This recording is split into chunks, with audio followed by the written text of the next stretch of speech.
What story do you really want to tell but no one has asked the right question for you to bring it up? My grandfather was working on a U.S. Navy base during World War II. As a welder, civilian, when he got his draft letter, he took it to the admiral on base to let him know that he'd be leaving. The admiral called FDR and explained that my grandfather was the best welder he had, and that his effort towards the war would be better served if he stayed working in his current role. My family still has the letter from the president to my grandfather, commending him for his work and excusing him from the draft, so long as he continued working at the base. A few years ago I was working at a pretty miserable place. When I got off work it had begun to rain and I had no umbrella. The crosswalk was red and there wasn't any shelter from the rain nearby. So I just stood there getting soaked, desperately wishing I could be home. A couple of drunk middle-aged dudes came up waiting to cross the street. I didn't look them in case they got rowdy, but one of the men looked at me and handed me his umbrella. I tried to refuse but he said, "Your head is more precious than mine." Then the light turned green and he stumbled along sharing his friend's umbrella. It was a simple and incredibly kind gesture that made me feel like I mattered. I still have the umbrella and I'll never forget the moment a drunk old man cheered me up during a dark time. I also hope he didn't regret losing the umbrella after he sobered up. It was a really nice one. It was a beautiful night. Full moon and a sky full of stars. I was contemplating all while tying a noose to kill myself. I was at peace with the decision. Couldn't cope any longer with life. I was putting it around my neck when my best friend calls me. He straight asked, "If you could drink milk, do you think you would have a favorite milkshake? And if yes, do you think it would be strawberry?" It was so incredibly, beautifully random. We ended up talking for 2 hours on that phone call. I cried in silence while he talked. And until today he has no clue about this and that he pretty much saved my life. My grandmother's house had a row of peony bushes in the landscaping. They were in full bloom, deep pink and white, and you could smell them across the yard. My grandma was busy hanging sheets on the clothesline. The peonies smelled so tempting that 6-year-old me just couldn't resist. I walked over to the peonies.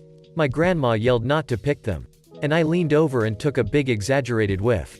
I felt something that can only be described as what it would feel like if bugs were crawling all over my nose and throat and getting into my mouth. Because they were. The peony I smelled so deeply was covered in ants. What must have been 50 ants flew up my nose and down my throat. So now, I hate the smell of peonies. My grandfather was committed for alcoholism in the 1940s and stayed several years in a psychiatric hospital. Fast forward 60 years and I'm touring that hospital for work reasons as I was part of the team planning its replacement. I heard horror stories of how patients were treated in the past. I never told anyone my grandfather was one of those patients. In the early 60s, my dad had a nervous breakdown due to severe abuse as a child while in Army basic training. He was sent to a mental hospital and released to his family when he was deemed well. After a while, he started hearing voices and was readmitted to another mental hospital. Around that same time, my mother, who had recently gotten divorced from her first husband, lost her mother and she tried to commit suicide. She was admitted to that same mental hospital. They got married in 1965. I feel like a dork. But here goes. I didn't know what periods were until I had them. So when I was bunking a class when I was 10, I told my teacher I had a stomachache and she asked me if I had periods. To which I said the next period is social studies. And she asked again and I said the last period was the science period. She said NVM and told me to go off. The same year when we were going for a trip from school when the guide teacher told us we had to take pads. I asked why we had to bring writing pads to my friend. She said sanitary pads and I said, IDK about y'all but my exam pad is pretty clean. Once when I lived in Japan I was riding my bike across a rice field at about 6 a.m. The sun was coming up and there was no one anywhere, so rare in Japan. Just me on a dirt road between rice fields for miles and miles and the sound of my bike. Then I heard a saxophone. As I kept riding eventually I saw a man sitting on a stool practicing his saxophone. Just on the road between rice fields.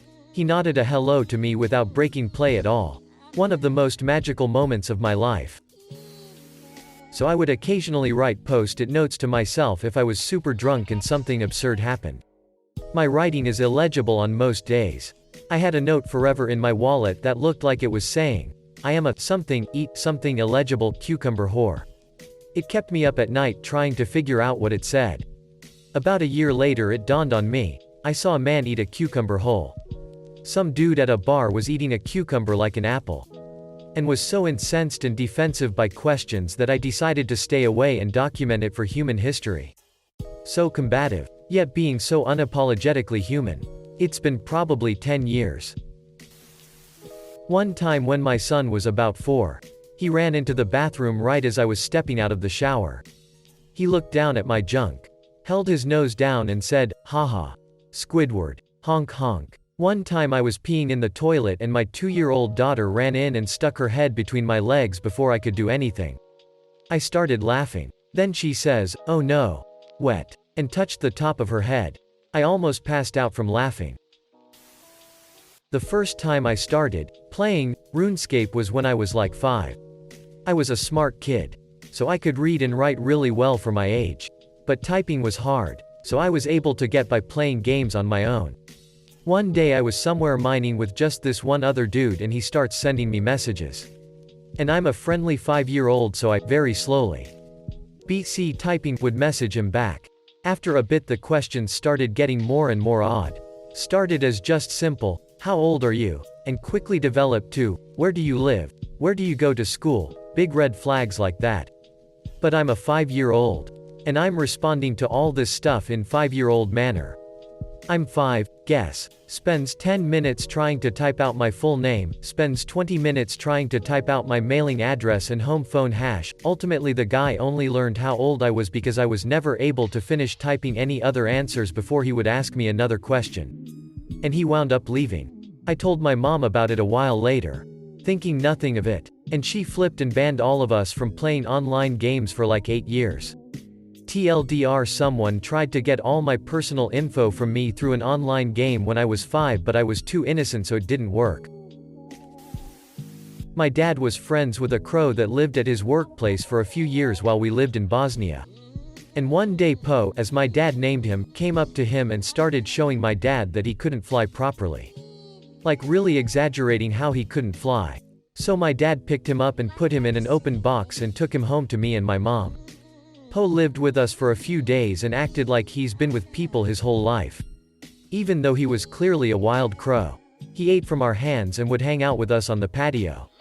And he even let me hold him, which was surprising, given I was about 3 at the time. Bosnia doesn't have a lot of air conditioning, so we always had the sliding door to the patio open, so it's not like Po was trapped. After maybe 3 days he decided he was feeling better and flew off after catching our attention to let us know he was going. My dad never saw him again since we lived around 10 miles away from where my dad worked. And I guess he never made it back. Still, was a very cool experience to have a pet crow for a few days. At 48 years old, I finally found my birth father. He's not alive anymore. He was a musician and an addict. Kind and selfish, but he knew I existed and his family, my family, knew he had a kid. I'm in an awkward space. They were nice, but not very engaging. When me and my slightly older cousins were kids, they'd try to convince me of falsehoods all the time. I was, and still kind of am, extremely gullible. I fell for, "Hey, gullible is on the ceiling," more than once. One day when I was around 11, the elder of my cousins was talking about how he was joining a lacrosse team. I had no idea what that was, so I asked him. He explained the rules and the tools of the game. I was certain that he was lying to me, that it was another prank. There was no fucking way people ran around with small baskets on sticks, throwing and catching hard balls. That's insanity. So I smirked, said, "Sewer," and went on my way. For the next several years, whenever someone mentioned lacrosse, I'd snicker, thinking I was privy to a joke. When I was around 17, a friend of mine mentioned that she was going to a lacrosse game. I laughed and said, kind of annoyed, "Yeah, I know the joke, you can drop it. Lacrosse isn't real." She was so confused and looked at me like I was crazy. She insisted it was in fact real. I insisted it wasn't. We looked it up online. Sure enough, Completely real. I was utterly shocked, and way more than a little embarrassed. Especially when I thought back to all of my weird responses to mentions of lacrosse. This is more just something I wouldn't say to someone other than my therapist. But I moved back in with my dad. I grew up with my mom in another state.